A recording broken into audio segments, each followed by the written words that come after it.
ठीक है बच्चों लोग, तो आज हम लोग स्टार्ट करेंगे इकोसिस्टम। ये 1 2 3 4 5 6 5 हम आपको इसका नोट्स भेजेंगे। ठीक है, आप इसको प्रिंट करा के या जेरॉक्स करा के रख लीजिएगा, पीडीएफ में आज आपके पास चला जाएगा, आपको सिर्फ सुनना है। ये एक ऐसा चैप्टर है इकोसिस्टम जिसका मैक्सिमम पार्ट आप या तो बायोलॉजी में पढ़े हैं, ये वाला नहीं बाबू, ये वाला नहीं, इसके बाद एक ऐसा चैप्टर है जो जिसका मैक्सिमम पार्ट आप पहले पढ़ चुके हैं 10th में 9th में, और कुछ पार्ट आप इसका ज्योग्राफी में भी पढ़े हैं। हाँ, इस चैप्टर तो जरा भी प्रेशर लेने वाला चैप्टर नहीं है, ये बहुत सिंपली निकलेगा, आपको बस सुनना है, आपको सिर्फ सुनना है। चलिए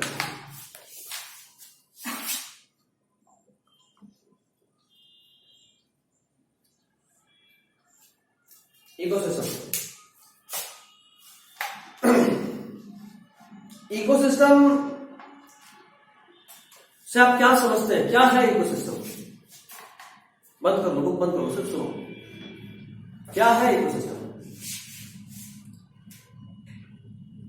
अच्छा, लिथोस्फीयर, हाइड्रोस्फीयर, बायोस्फीयर, एटमॉस्फेयर, सुनिए नाम इस तरह, बायोस्फीयर। अच्छा कोई बात नहीं, सुनो, इकोसिस्टम नेचर का वो फंक्शनल यूनिट है जहां लाइफ सस्टेन करता है। यानी इस नेचर में जहां कहीं भी लाइफ है, जहां कहीं भी जीवन है, उसके आसपास जीवन को सपोर्ट करने के लिए कुछ निर्जीव वस्तु भी है, नॉन लिविंग थिंग भी है। तो इकोसिस्टम यानी combination of living and non living, जिंदा चीज और निर्जीव चीज का कॉम्बिनेशन। सिर्फ जिंदा इस दुनिया में नहीं टिक सकता, और सिर्फ मरा हुआ तो फिर दुनिया कैसा? तो असल जो इकोसिस्टम होता है, जहां लाइफ का शुरुआत होता है, जहां लाइफ सस्टेन करता है, वो इन दोनों का कॉम्बिनेशन है। ठीक है, लाइफ नॉन लिविंग के बिना नहीं टिक सकता। जैसे हम लोग सांस लेते हैं, हवा नॉन लिविंग है, पानी पीते हैं, पानी नॉन लिविंग है, बिना इन दोनों के हम जिंदा रह सकते हैं क्या? नो। ओके, तो सुनिएगा,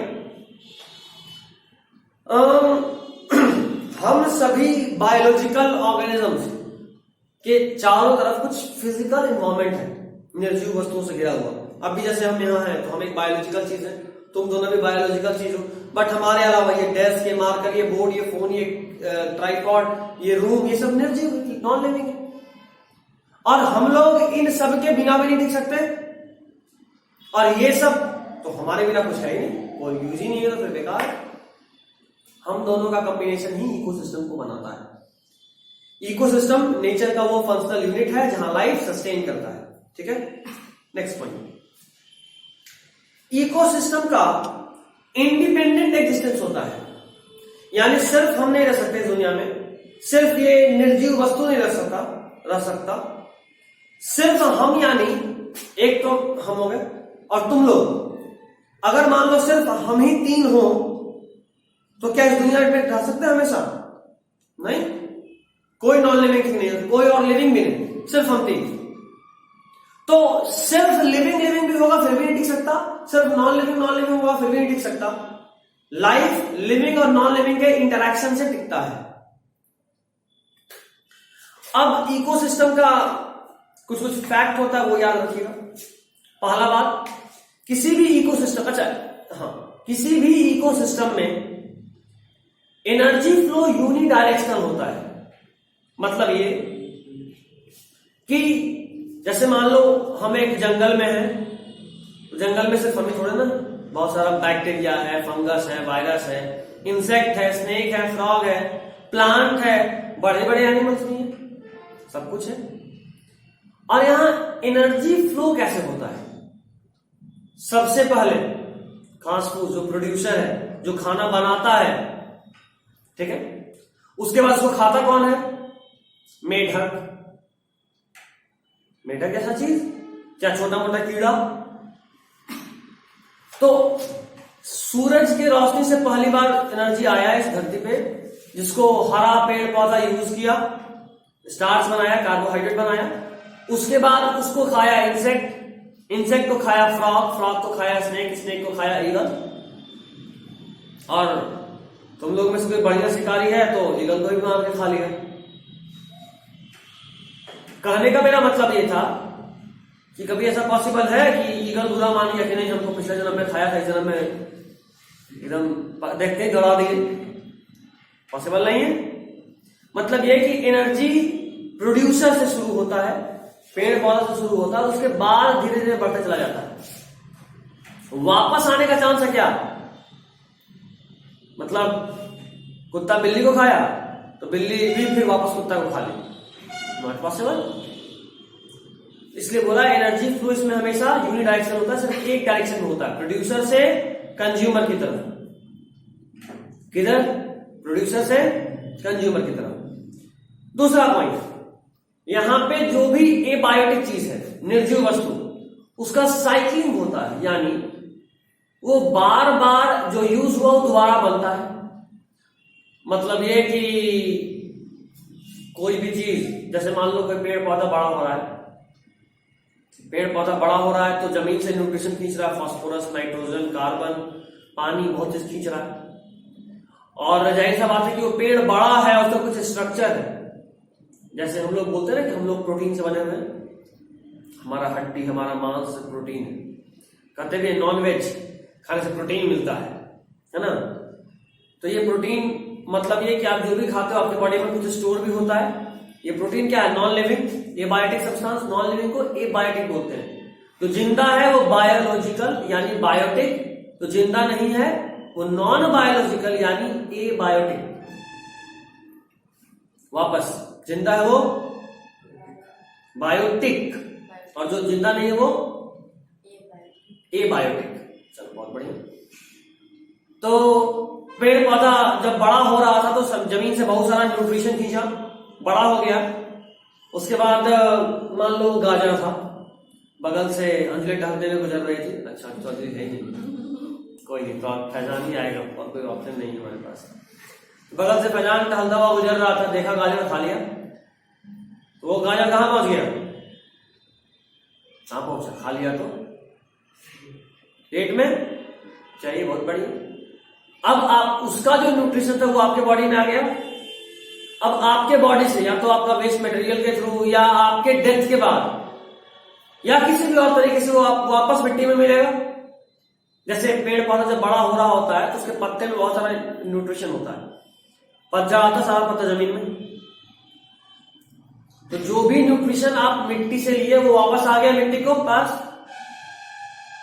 तो यहां पे जो भी न्यूट्रिशन होता है वो कहीं भी परमानेंटली लॉक जल्दी नहीं होता। परमानेंट लॉक मतलब एक बार गया तो गया, ऐसा तो होता ही नहीं है हमारे। तो बाई डायरेक्शनल एनर्जी का, बाई डायरेक्शनल गोल घूमा, साइक्लिंग, जहां से शुरू हुआ था वहीं घूम के आ गया।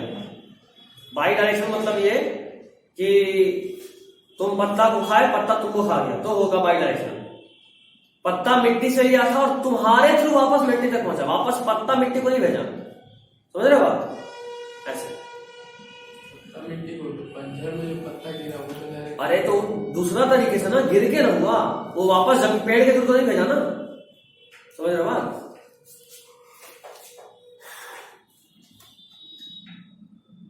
दो पॉइंट समझ चुके हो आप। बायोटिक और एबायोटिक के बीच में साइक्लिंग ऑफ मैटर होता रहता है। और एक और बात पढ़ते कि एनर्जी फ्लो हमेशा यूनिडायरेक्शनल होता है। तीसरा बात सुनिएगा, फंक्शनल रिलेशनशिप होता है लिविंग और नॉन लिविंग के बीच में। बायोटिक और एबायोटिक सब्सटेंस के बीच में कुछ फंक्शनल रिलेशन होता है। जैसे मान लो हवा इस रूम में है, बायोटिक है एबायोटिक? एबायोटिक। और वो जो हवा है जो एबायोटिक है, क्या हमसे रिलेटेड है? हाँ, बिना सांस लिए हम नहीं जिंदा है। तो हमारा कुछ, हम बायोटिक हैं और हवा एबायोटिक है, हम दोनों के बीच में कुछ फंक्शनल रिलेशनशिप है, डिपेंडेंसी है। ठीक, अगला पॉइंट,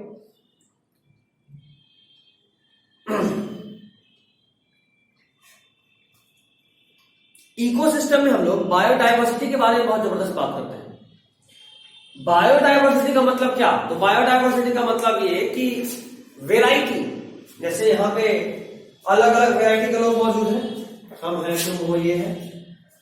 तो ये जो वेराइटी, जैसे मान लो हम बात करें मान लो मैंगो का, इसमें कितना सारा काम मिलता है, 100, 200, 1000 बहुत सारा काम है। हर जगह का कुछ बोलेगा ये हमारे यहाँ का स्पेशल आम है, स्पेशल कुछ लगेगा नहीं तो वो सब तो मीठे लगता है। हाँ, सेब में अंतर होता है, कहीं कहीं आम बोल के बस एक ऐसा पतल सूखा आम दे देता है, मुंह में डाल देगा है। तो आम वो जो मालवा टाइप हो, गुद्दा, तो आदमी फील करके खाए, निकाल होता है किसे खोलो भी मत, उसे पकड़ो दबा दो, सारा जो मुंह में आ गया फिर फेंक दीजिए। उसको आम कौन बोलेगा, उसको हम इससे बढ़िया फ्रूटी पी ले, ज्यादा बात है। तो खैर, बायोडाइवर्सिटी इसी को बोलते हैं, वेराइटी। किसी चीज का जितना ज्यादा वेराइटी होगा मतलब वो ये कि वहां पे बायोडाइवर्सिटी उतना ज्यादा है।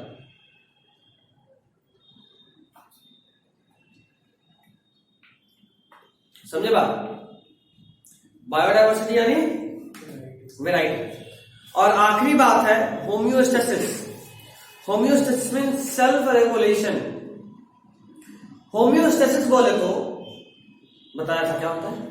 टेम्परेचर, बॉडी टेम्परेचर को। अच्छा आप तो homeostasis means maintaining constant internal condition. Maintaining constant internal condition यानी अगर किसी तरीके से आपके बॉडी का इंटरनल कंडीशंस कांस्टेंट है तो आप होम्योस्टेसिस मेंटेन कर रहे हैं। तो किसी भी इकोसिस्टम में जो कंडीशंस होता है वो कांस्टेंट होता है।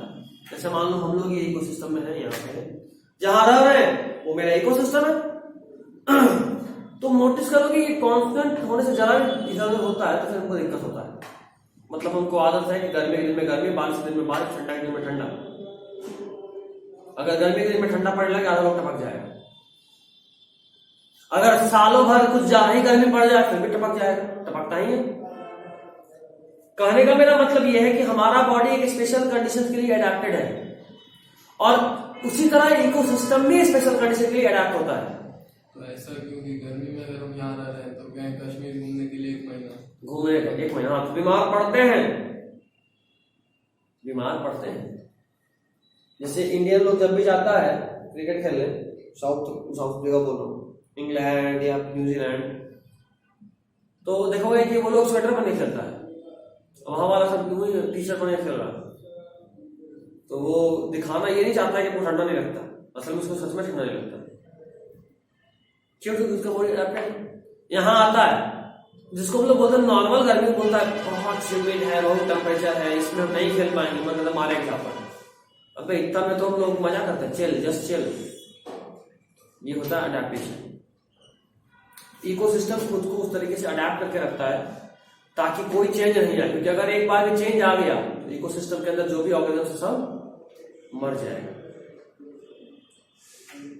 नेक्स्ट है ecosystem patterns and component. Ecosystem में क्या क्या होता है? इकोसिस्टम में 2 कंपोनेंट होता है, बायोटिक और एबायोटिक, जिंदा और मृत, जीवित और मृत, 2 तरीका। लिविंग में क्या होगा? प्रोड्यूसर जैसे ग्रीन प्लांट, कंज्यूमर भकोसने वाले हम लोग, और फिर डिकम्पोजर। अभी जो भकोस के निकाले हैं या तो टपकने के बाद आप छोड़ के जाइए, उसको कोई तो पचाने वाला, खत्म करने वाला होना चाहिए, तो वो कौन है? Decomposer. Micro organism, fungus, bacteria, है ना। तो ये हुआ बायोटिक में जो लिविंग है। एबायोटिक में कौन कौन? एबायोटिक में 3 फैक्टर, इडेफिक, क्लाइमेटिक और टोपोग्राफिक। इडेफिक का मतलब होता है सॉइल से रिलेटेड। सॉइल यानी लैंड,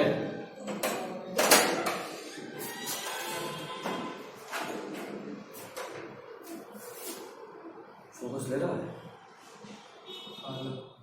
कोई बात, हम देख रहे हैं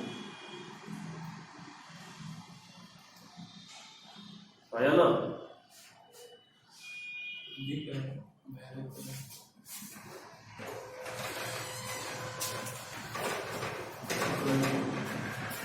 थोड़ा खोल के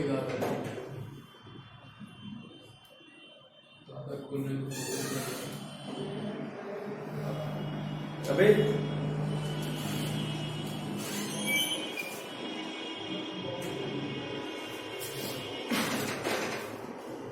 शक्ल मेंटेन करके रखना जरूरी है ना। तो फिर जो ऑनलाइन जगह उसको कुछ समझ में नहीं आएगा, फिर कौन खड़ा होकर बस बोल के चल गया, ऐसे ही बोली चैप्टर, इसको भी नींद आ रहा है, हमको भी नींद आ रहा है, तुमको नींद आ रहा है? नहीं आ रहा है, नहीं आ रहा, बस नहीं आ रहा है। इसको देख के हमको नहीं आना शुरू हुआ, 2-3 दिन नहीं आ रहा है, इसीलिए हम गेट खोलेंगे, थोड़ा एयर सर्कुलेशन रहेगा तो नहीं टूटता रहेगा। प्लस बाहर का नज़ारा भी देखा जाए, वैसे यहाँ नज़ारा में है क्या, खाली आकाश तो है और एक आध सूखा फूका डंडी पेड़ का, है ना, कोई नहीं, चिड़िया उड़िया उड़ रही होती, तितली वितली होती है। हम इतना चिड़िया कल दिखाए फिर भी होगा, डांसिंग कर रही थी, एक्चुअली वहाँ म्यूजिक बज रहा था, चिड़िया लोग सोचे कि हम लोग क्यों पीछे रहे, तो थोड़ा ग्रुप डांस कर लेते हैं। क्या गया जंक्शन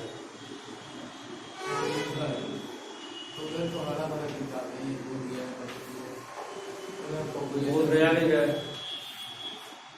गुस्सा आया हमको वैसे वहाँ जाने के बाद। एक बार दूसरी बात दिमाग खराब हो गया। गुस्सा किस बात का है पता है, अंदर फोन ले जाने नहीं देता, आदमी घूमने गया फोटो ही नहीं खिंचा रहा, क्या फायदा। वही हुआ था, तो एक आदमी 2 आदमी को बाहर ही रखना पड़ा। नहीं तो वहाँ जमा करने का ऑप्शन है, जो बैग वो सब था, नहीं बैग वैग का इशू नहीं है, फोन इलेक्ट्रॉनिक आइटम नहीं है। तो बहुत गुस्सा आया कि आदमी यहाँ आया है, 2-4 को देख के जब तक जलाएंगे नहीं दिखा के कि देख हम भूतिया घूम रहे हैं, तो फिर क्या फायदा। खैर अच्छा लगता है वैसे, जब तुम मेन मंदिर के अंदर जाते हो ना तो बहुत अच्छा लगता है, या फिर उस पीपल के पेड़ के छांव में।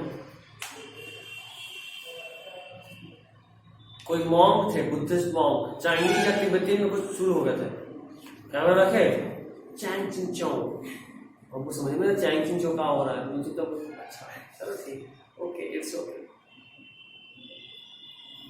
वैसे अभी अभी न्यूज आया कि चीफ ऑफ डिफेंस स्टाफ कौन है इंडिया के, क्या पढ़ेगा तो लोग, जनरल विपिन रावत, नाम सुने? नहीं अपना हिस्ट्री तो पता ही नहीं, हिस्ट्री नहीं है रे, वो भी प्रेजेंट है, जो भी बिहार का सीएम, बिहार का पीएम, सब पता है ना, क्यों नहीं पता है? बिहार का सीएम पता है, बिहार का सीएम पता है, पीएम पूछेगा तो पीएम आप ही बता सकते हैं, नहीं बता। खैर एक और न्यूज था, ब्रेकिंग न्यूज, तेजस्वी यादव को कल शादी है, कितने को पता चला? नहीं पता चला ना, मेरे पास हमेशा खबर सबसे पहले पहुंचता है। सोचे दानी सर को बोले, सोचिए उसका भी शादी हो गया, आपके बेटे जैसा था, ऐसा ही चिढ़ाएंगे सोचिए। पिछले क्लास में तो क्या किया था, इस दिन हम नहीं आए थे सैटरडे को, दाने से शादी भी सब चल रही है। अच्छा रिकॉर्डिंग देख लो, देख लेंगे तो 2-3 दिन नहीं हम सोचे कि उनको बोले, फिर उनको ध्यान ही नहीं रहा एग्जैक्टली, जब वो मिले तो बाहर निकले तो बताइए आपके बेटे की उम्र का उसका शादी हो रहा है। अच्छा कोई नहीं, चलो हमारा दुख एक तरफ, सबका दुख एक तरफ,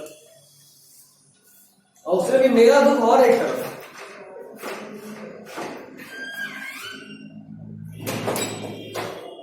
जो आदमी शरीफ हो को चढ़ाने में ज्यादा मजा आता है, जब पले ढीठ हो, 2 तरह के आदमी को चढ़ाने में मजा नहीं आता, एक जिसको चढ़ा के तो कोई फर्क नहीं पड़ता, बस ऑन टाइम पास करेगा वो, एनर्जी वेस्ट, और दूसरा जिसको तू एक बार चढ़ाओ तेरे को 15 दिन चढ़ाएगा, वैसे आदमी से भी दूर रहना चाहिए। जो चिड़े उसको चिढ़ाते हैं। हाँ जो चिड़े उसके पीछे इमेजिन और मजा लेते रहे। गाने सर वही वाले में से, एक बार चिढ़ाइएगा 15 बार चिढ़ा, वो अलग बात है, अकेले में नहीं चिढ़ाता, कभी मिल जाएंगे ना आपको सर्किल में, का फायदा कर देंगे, एक बार फायदा हो जाएगा, कोई नहीं, वो अकेले नहीं मजाक उड़ाता, अकेले क्या मजा, अकेले आप मजा उड़ाइएगा, वो पूरा गैंग के साथ, इनके साथ मजा उड़ाते हैं, कोई बात नहीं, हम तैयारी गैंग लेके चलेंगे अपना। खैर एबायोटिक में 3, इडेफिक, क्लाइमेटिक और टोपोग्राफिक। इडेफिक में मतलब सॉइल आ जाएगा, न्यूट्रिएंट आ जाएगा, ह्यूमस ये सब आ जाएगा। ह्यूमस यानी नहीं ह्यूमिडिटी। मिट्टी देखिए, मिट्टी तो धूल नहीं बोल रहे, मिट्टी। रोड वाला मिट्टी तो धूल है, वो तो पता है। मिट्टी, मिट्टी देखे होंगे तो सबसे ऊपर में कुछ काला होता है, इतू सभी हटा दो ना तो फिर वो ब्राउन ओरिजिनल कलर में आ जाएगा। तो जो मिट्टी के ऊपर जो काला वाला होता है ये असल में सड़ा गला चीज से बनता है, कोई पत्ता टूट के सड़ा, ये सब काला हो जाएगा। ये ह्यूमस होता है जिसमें सारा न्यूट्रिएंट होता है। अभी बात किए थे कि आप जो भी खा पी रहे हैं, जो भी पत्ता होता है, जो भी लिविंग मैटर जिसमें कभी न्यूट्रिएंट स्टोर था, मरने के बाद सड़ेगा और सड़ने के बाद वापस जमीन में चला जाएगा। तो सड़ना अलग प्रोसेस है और जमीन में जाना अलग प्रोसेस है। इन दोनों के बीच में कुछ ब्लैक कलर का ह्यूमस बनता है जो सॉइल का टॉप मोस्ट लेयर होता है, हाईली फर्टाइल, क्योंकि बहुत न्यूट्रिएंट होता है। समझ में आ रहा बात? सारा पत्ता वत्ता जो भी तुमने लाइफ टाइम में न्यूट्रिएंट स्टोर करा सब उसके साथ जमीन में आ गया, मिट्टी में आ गया। दूसरा इस क्लाइमेटिक, कोई भी इकोसिस्टम कैसा होगा ये इस बात पर बहुत ज्यादा डिपेंड करता है कि वहां हवा कैसा है, वाटर कैसा है, टेम्परेचर कैसा है। मतलब ये कि यहाँ हम लोग टिके हैं, अमेरिका में कोई और टिकेगा, लंदन में कोई और टिकेगा, अलग अलग कारण है। टेम्परेचर भी एक कारण है। अभी यहाँ का अलग ही हवा है, गांव चले जाओ अलग ही हवा है। गांव में तुम्हें बोलोगे सुकून से, हाँ मजा आ गया। यहाँ पे मास्क लगा के घूमते हैं कि भाई धूल है इतना, सुबह में गोरा गोरा थे, शाम तक ऐसा काला हो जाएगा कि मम्मी बोलेगी कौन हो भाई, इतना धूल उड़ता है। मतलब हम अपना रुमाल पोछ पोछ के रुमाल काला कर दिया, उजला रुमाल चेहरा पोछ पोछ के। ये देखो सबूत के साथ, कुछ नहीं, बस उसी में काला, इतना धूल है। क्या हो गया इस शहर को, हर तरफ से धुआं धुआं। एक डायलॉग था, मुकेश नहीं, मुकेश के पहले का, मुकेश आ रहा, मुकेश नहीं जानते तुमने?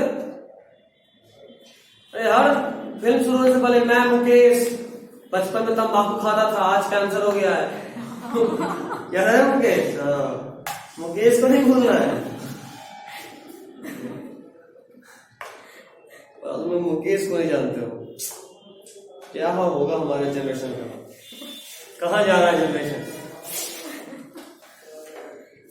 चलो, तो एयर, वाटर, टेम्परेचर, गैस और प्रेसिपिटेशन। प्रेसिपिटेशन मतलब बारिश। क्या बोल रहे थे कि इडेफिक जिसमें सॉइल और न्यूट्रिएंट ये सब आएगा फैक्टर। दूसरा क्लाइमेटिक जिसमें एयर, वाटर, टेम्परेचर, गैस और प्रेसिपिटेशन। प्रेसिपिटेशन किसको बोलते हैं? स्नोफॉल या रेनफॉल को प्रेसिपिटेशन बोलते हैं। बर्फबारी या बारिश, जो भी पानी या बर्फ गिरता है जमीन पे जो पहुंचता है उसको बोलते हैं प्रेसिपिटेशन। हाँ, और लास्ट इज टोपोग्राफिक, मतलब जमीन कैसा है। तुम पहाड़ पे हो, तुम स्लोप पे हो, मतलब चढ़ाई पे हो, ढलान पे हो, प्लेन में हो, प्लेट्यू में हो, कहां हो तुम? पहाड़ पे हो ठंडा पड़ेगा, अलग तरह का क्लाइमेट होगा। यहाँ हो प्लेन, अलग तरह का क्लाइमेट है। ढलान में अलग तरह का क्लाइमेट होगा, अलग तरह का लोग, अलग तरह का लोग यानी मतलब अलग तरीके से अडेप्टेड लोग, अलग तरह का जानवर ये सब मिलेगा। समझ रहे बात को मेरे? तो वेरी गुड। तो ये वो कंपोनेंट था। आखिर बनता कैसे इकोसिस्टम? इकोसिस्टम दो चीज से मिलकर बना, बायोटिक, एबायोटिक। बायोटिक में तीन, प्रोड्यूसर, कंज्यूमर, डिकम्पोजर। और एबायोटिक में इडेफिक जिसमें सॉइल, न्यूट्रिएंट आ गया। फिर आया climatic, air, water, temperature, precipitation, ये सब आ गया। फिर आया टोपोग्राफिक, चढ़ान पे मतलब ढलान पे हो, चढ़ाई पे हो, प्लेन में हो, प्लेट्यू पे हो, कहाँ हो, ठीक है, पठार पे, प्लेन में या फिर पहाड़ पे, कहाँ रहते हो तुम, जहां होगे उसके अनुसार उसका टेम्परेचर होगा, उसके अनुसार उसका क्या बोलते हो इकोसिस्टम का स्ट्रक्चर होगा। सॉरी स्ट्रक्चर बोल रहा हूं, टेम्परेचर होगा। अब स्ट्रक्चर ऑफ इकोसिस्टम, आखिर इकोसिस्टम किन किन चीजों पे डिपेंड करता है? तीन चीज। पहला, स्पीशीज का डाइवर्सिटी, उस इकोसिस्टम में जो भी प्रजाति मिल रहा है वो कितने तरह का है। जितना ज्यादा तरह का प्रजाति होगा उतना ज्यादा वो इकोसिस्टम स्टेबल होगा। मतलब ये कि इस रूम में सिर्फ इंसान है, अचानक से ना सांप आ गया, सबको काट लिया, सब लोग टपक गए। एक तरह के प्रजाति थे, इकोसिस्टम तुरंत खत्म हो गया। अब एक काम किए, दो चार आदमी 2-3 ईगल मतलब चील बाज, 2-3 चिड़िया, 2-3 तितली, 2-3 छुछुंदर, सांप, नेवला, सब है। और अगर सब है तो किसी का भी नंबर बहुत ज्यादा नहीं होगा। यानी इंसान भी ऐसा नहीं है कि भाई खूब रिप्रोड्यूस कर रहा है, एक आदमी के यहाँ 100-100, 150-150 फैमिली मेंबर, ऐसा नहीं हो सकता। क्यों? क्योंकि आपको कंट्रोल करने के लिए वहां सांप है ना, शेर बाघ है, जो आपको कंट्रोल रखेगा आपके नंबर को। उसी तरह आप भी कंट्रोल में रखिएगा किसको? नेवला है तो सांप को कंट्रोल में रखेगा, आप भी सांप को कंट्रोल में रखिएगा, चील बाज भी सांप को कंट्रोल में रखेगा। तो मेरे कहने का मतलब सिर्फ इतना है कि स्पीशीज में डाइवर्सिटी अगर ज्यादा होगा तो वो इकोसिस्टम स्ट्रॉन्गर होगा, लॉन्ग लास्टिंग होगा। अगर कम नंबर ऑफ स्पीशीज होगा तो वो इकोसिस्टम वीक हो जाएगा, कम समय के लिए होगा। Next is species composition.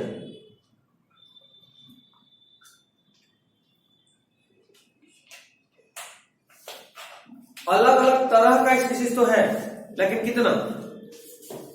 मतलब ये मान लो कि इस रूम में 10 लिविंग चीज है, 10 में से 8 सांप है, 2 तुम हो, या 8 सांप है, 1 इंसान है, और एक और कुछ है, मान लो चूहा, एक छुछुंदर, तो ठीक है ना इकोसिस्टम? सांप फटाक से तुमको काटेगा, अगले दिन छुछुंदर को खा के पार्टी करेगा, और उसके बाद फिर भूखे उस सब मर जाएगा। मेरे कहने का मतलब सिर्फ इतना सा है, अगर ये नंबर मेंटेन होता, 2-4 सांप, 2-4 छुछुंदर, 2-4 इंसान, तीनों टिकता, क्योंकि छुछुंदर भी रिप्रोड्यूस करता, इंसान भी रिप्रोड्यूस करता, सांप भी रिप्रोड्यूस करता, और सांप के लिए कम से कम खाना भी 3-4 है, तो 1-2 मरता, लेकिन 1-2 जो बचता वो रिप्रोड्यूस करता खा पी के, नंबर मेंटेन होता, स्पीशीज चलता रहता और इकोसिस्टम स्टेबल हो जाता। कॉम्पोजिशन यानी एक तो मेरे पास वैरायटी होना चाहिए अलग अलग तरह का। अब ये नहीं कि 100 सांप 1 बंदर, ये भी नहीं चलेगा। 20-30 सांप, 20-30 बंदर, 20-30 भालू, 20-30 इंसान, ये चलेगा, ठीक है। और तीसरा है स्ट्रैटिफिकेशन। क्या ये सारा इकोसिस्टम का कंपोनेंट अलग अलग लेवल पे है या नहीं? मतलब ये अलग अलग लेवल बोले तो अलग अलग एरिया, जैसे देखो घास जिराफ भी खाता है, घास बकरी भी खाती है। अब अगर ये दोनों में कंपटीशन हो जाए तो क्या होगा? दोनों खत्म। लेकिन क्या कंपटीशन होता है? नहीं, दोनों ही घास खाता है लेकिन मिलके खाता है। यहां लोचा आ गया। हम कहना ये चाहते हैं कि दोनों ही एक ही चीज को खा रहा है लेकिन फिर भी दोनों मिलके। इसका कारण यह है कि लोग आपस में एकदम डील साइन किए हुए, जन्मदाता के साथ आपस में बॉन्ड पेपर पे साइन किए। बकरी बोली देखिए जिराफ चाचा, हाँ आप ऊपर का संभालिए, हम नीचे संभाल लेते हैं। जिराफ बोला ठीक है बेटा, मेरा क्या जाता, इसमें भी तेरा ही घाटा है, नीचे तो दोनों खत्म हो जाएगा, ऊपर तो सेफ है। नीचे बनते के साथ तो खा गया था। हाँ नहीं, इससे तो एमओयू साइन होता है, इसलिए झगड़ा लड़ाई नहीं हो। जिराफ बहुत ही अहिंसक प्राणी है, सत्यवादी मेरी तरह, नीचे का नहीं खाता जल्दी, ऊपर का खा रहा है और नीचे का बकरी खा रही है। तो स्ट्रैटिफिकेशन मतलब लेयरिंग है। ग्राउंड लेवल पे बकरी, उससे थोड़ा और बड़ा जेब्रा और बड़ा जिराफ, इस तरीके से लेयरिंग। ये हुआ स्ट्रक्चर। लास्ट पार्ट है फंक्शन। इकोसिस्टम करता क्या क्या है? सबसे पहला चीज जो इकोसिस्टम प्रोड्यूस करता है वो है प्रोडक्टिविटी, खाना बना के देता है आपको। दूसरा डिकम्पोजिशन, आप जो भी खा पी के निकाले और जो भी मर के जमीन पे पहुंचा उन सभी को वापस न्यूट्रिएंट जो उसमें लॉक्ड है उसको फ्री करके वापस सॉइल तक पहुंचाना, ठीक है। तीसरा एनर्जी फ्लो। किसी भी इकोसिस्टम में किसी को खाना और किसी के द्वारा खाया जाना लगातार चल रहा होता है। वापस बोलो, क्या बोले? मतलब ये to eat someone and get yourself eaten by someone. तुम किसी को खाया कोई तो, और तुम तीसरा कोई तुमको भी खा लिया। इकोसिस्टम में ये हमेशा चल रहा होता है, इसलिए एनर्जी यहां कभी भी लॉक नहीं होता है, हमेशा फ्लो करता रहता है। मतलब तुम्हारे बॉडी में जो एनर्जी है वो तुरंत से किसी और के बॉडी में जाएगा, ठीक है। Next is food chain and food web. वही बात, एक दूसरे को खाना खाया जाना, और ये अलग अलग जगह पे अलग अलग होता है, जो आपस में लिंक भी कई बार हो जाता है।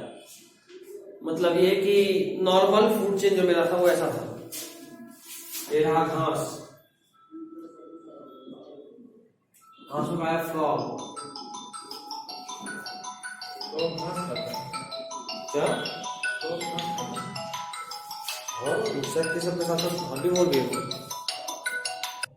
अभी तो पहली बार चलो, तो ग्रास हॉपर, सॉरी ग्रास था, ग्रास को फ्रॉग छोड़ो ना, तो अगर फ्रॉग से इतना ही दुश्मनी है तो लो ग्रास हॉपर आ गया।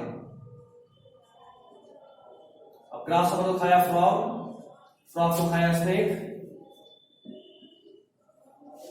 ठीक। ये था ग्रेजिंग फूड चेन, ठीक है। हाँ, ग्रेजिंग मतलब जो ग्रास लैंड में होता है।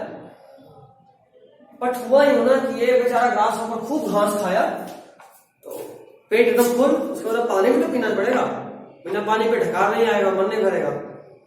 तो बगल में एक जो तालाब था, तालाब के किनारे पे गया पानी पीने।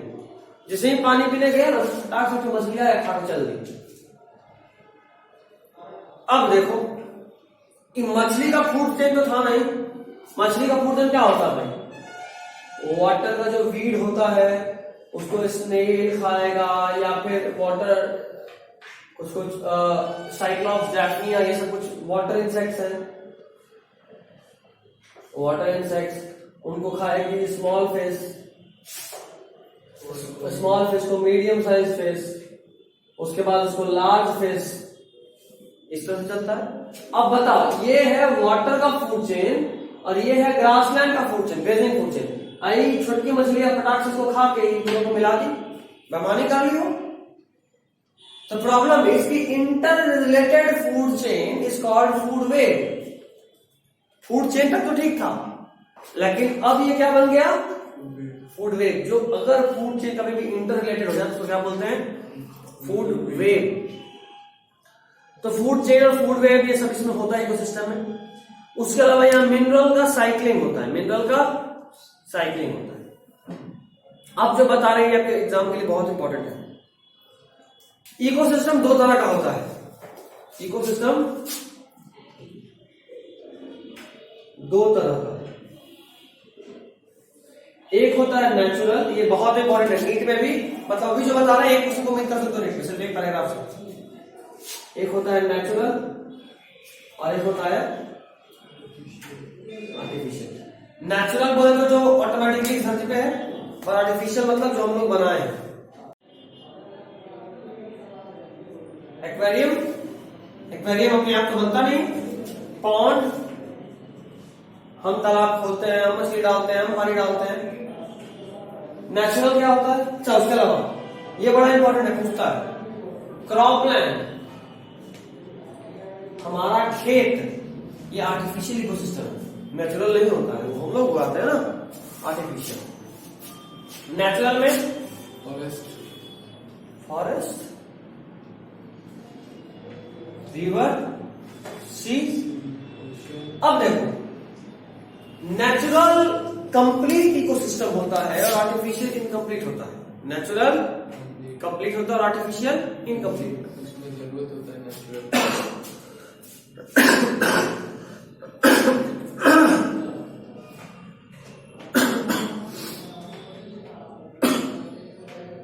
सरल क्या है बात?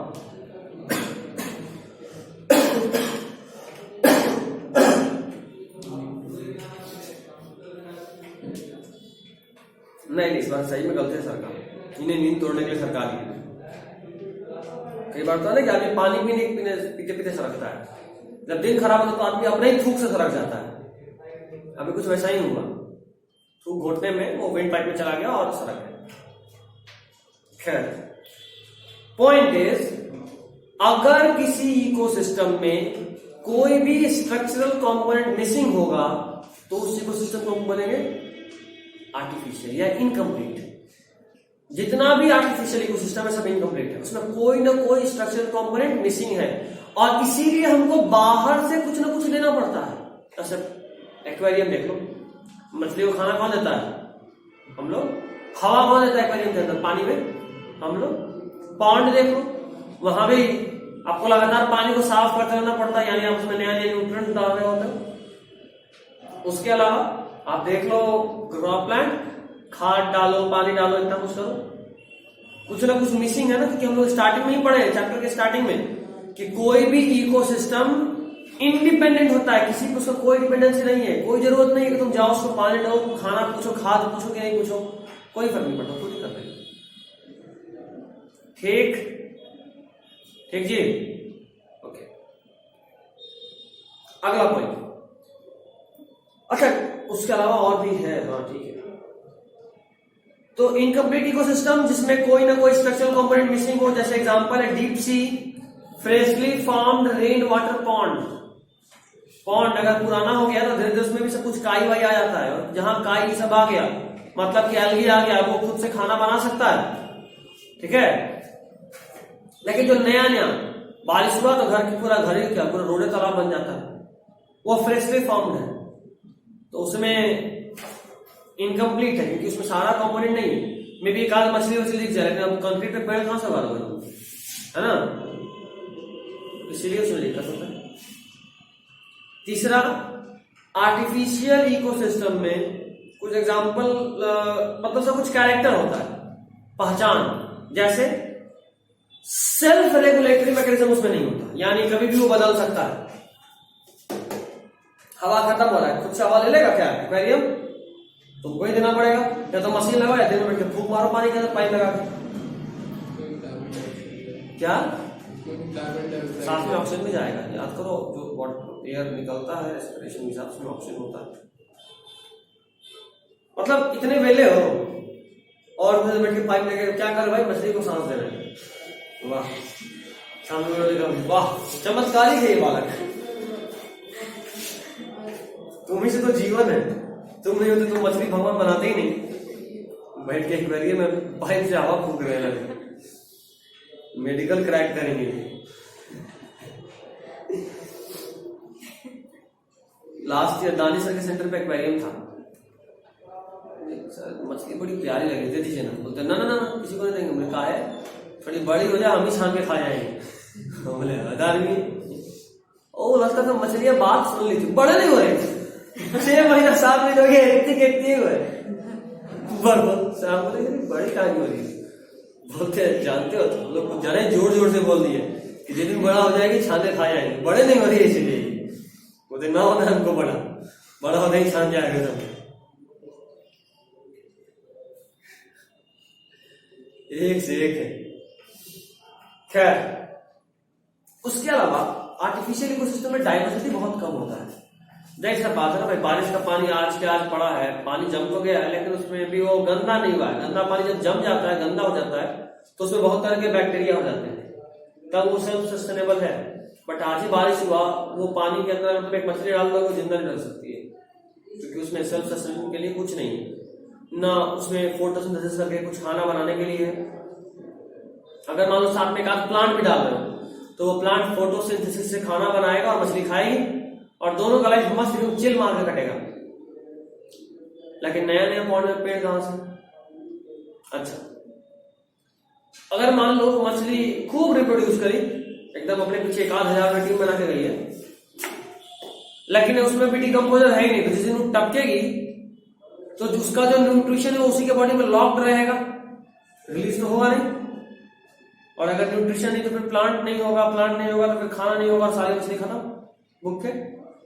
मुझे कहने का मतलब, तो मेरे कहने का मतलब ये भी है कि इंफॉर्मेशन या मेरा मतलब डाइवर्सिटी का होना बहुत जरूरी है। डाइवर्सिटी नहीं होगा, आर्टिफिशियल वाले में लिटिल होता है, होता नहीं कम होता है, इसलिए कम समय के लिए टिकता है।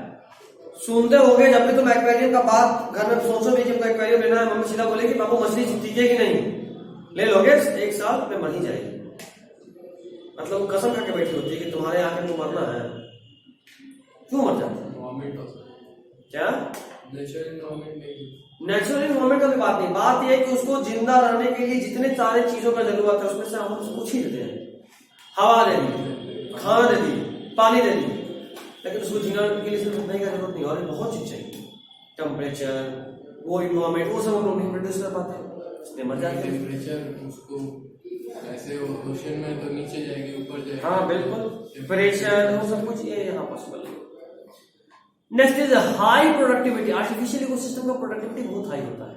रीजन, यहाँ कंपटीशन नहीं होता। तुम खाद डाले और तुम गेहूं उगाए तो जाहिर सी बात है सिर्फ गेहूं नहीं उगेगा, क्योंकि अगर कुछ और होगा तो खेत में 3-4 दिन के बाद तुम जाओगे ढूंढ ढूंढ के बाकी सारा खरपतवार को उखाड़ के फेंक दोगे।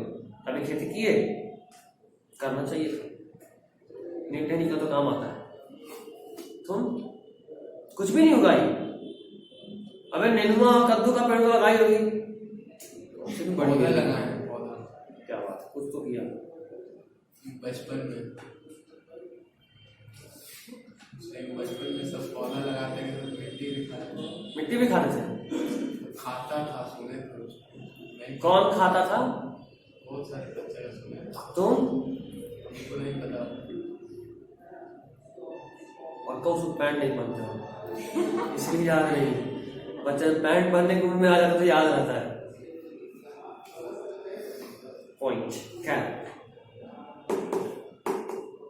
हम लोग के का अलग कष्ट होता था तब। अब का बच्चा लोग का जब भी फोटो खिंचाना होता है उसकी मम्मी लोग पैंट वैंट पहना के खिंचवाती है। हाँ, जिंदगी भर का याद है। हमारे को जैसे खिंचा गया उस वक्त तक तो ठीक है, बाद में बड़ा महंगा कुपट होता है। सारा फोटो ढूंढ ढूंढ के लॉकर में बंद करना पड़ता है। गलती से किसी और के हाथ लग गया तो घनघोर बेइज्जती हो जाएगा। उस वक्त मम्मी लोग इतना सोचती नहीं थी, इसलिए बोलते थोड़ा पढ़ा लिया कीजिए। अच्छा, वो तुम्हारा ऐसा बहुत फोटो है बाबू, अभी से संभाल कर रख ले। अच्छा, वो तो रहेगा, वो तो एक बड़ा फेस्टिवल टाइप का होता है तो वो तो रहेगा। इसका मतलब क्या, उसको लेकर घूमते रहो तो अपने पास कब्जे में लो और साइड करो, हो गया बहुत। खैर, तो life cycle of nutrient, sorry little cycling of nutrient. Productivity बहुत हाई होता है क्योंकि वहां पे कंपटीशन नहीं है और न्यूट्रिएंट का साइकिलिंग बड़ा कम होता है। यानी जो न्यूट्रिएंट है वो जहां लॉक हो गया वहां लॉक हो गया, जल्दी वापस नहीं जाता मिट्टी को। इसका example modern agriculture, dam, zoological park, plantation, aquaculture, addition, इतने सारी चीजें होती हैं। अब इससे पहले बोले क्लास हमारी बंद करने के हम उठा लेते। खैर, अब बचा स्ट्रक्चर ऑफ इकोसिस्टम, जिसमें बायोटिक में आएगा प्रोड्यूसर, कंज्यूमर, ये हम पढ़ाएंगे नहीं इसलिए बता रहे, और डिकम्पोजर। प्रोड्यूसर, कंज्यूमर, डिकम्पोजर से मेरा मतलब है प्रोड्यूसर जो खाना बनाएगा, कंज्यूमर जो खाना खाएगा। कंज्यूमर का बहुत सारा टाइप होता है। प्राइमरी कंज्यूमर जो सबसे पहले पत्ता खाया, सेकेंडरी पत्ता खाने वाले को खा गया, टर्सरी उसको भी खा गया, शिकारियों का शिकारी, राजाधिराज, जंगल के महाराजा, शेर सिंगार है। जैसे पेड़ पौधा, हर्ब सर्ब ट्री हो गया, मतलब प्रोड्यूसर, उसको खाने वाला रैबिट, इंसेक्ट हो गया प्राइमरी कंज्यूमर।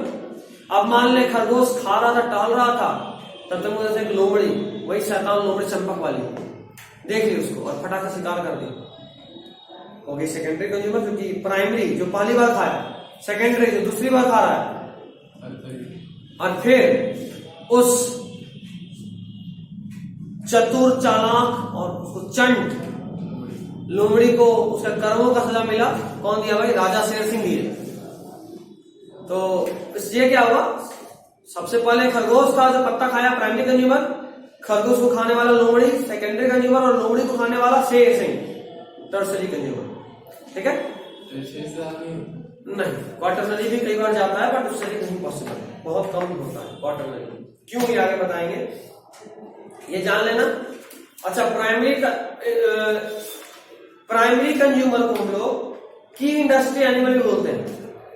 प्राइमरी कंज्यूमर जो पहली बार पेड़ पौधा को खाता है उसको हम लोग की इंडस्ट्री एनिमल भी बोलते हैं, क्योंकि यही है जो रॉ मटेरियल को हमारे इंडस्ट्री में यूज करने वाले फॉर्म में कन्वर्ट करता है। मतलब जैसे गाय है ना, गाय, हम लोग घास फूस से क्या डेयरी इंडस्ट्री चला सकते हैं? नहीं, लेकिन उसी घास फूस को खा के गाय हमको दूध देती है, जिससे मेरा पूरा डेयरी इंडस्ट्री चल रहा है। जैसे तुम्हारा घास को खाए, घास को खाया फ्रॉग, फ्रॉग को खाया सांप, और उस सांप से पूरा बेल्ट इंडस्ट्री, लेदर इंडस्ट्री चल रहा है।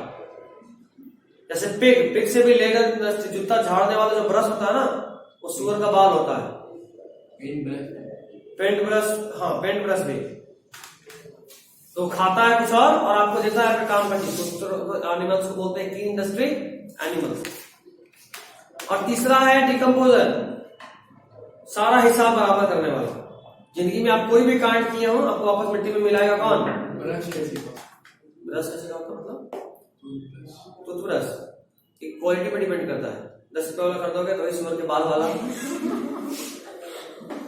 थोड़ा महंगा खरीदोगे तो और अच्छा क्वालिटी का बाल, एकदम 50-60 वाला खरीदोगे तो ये नायलॉन का बना होता है।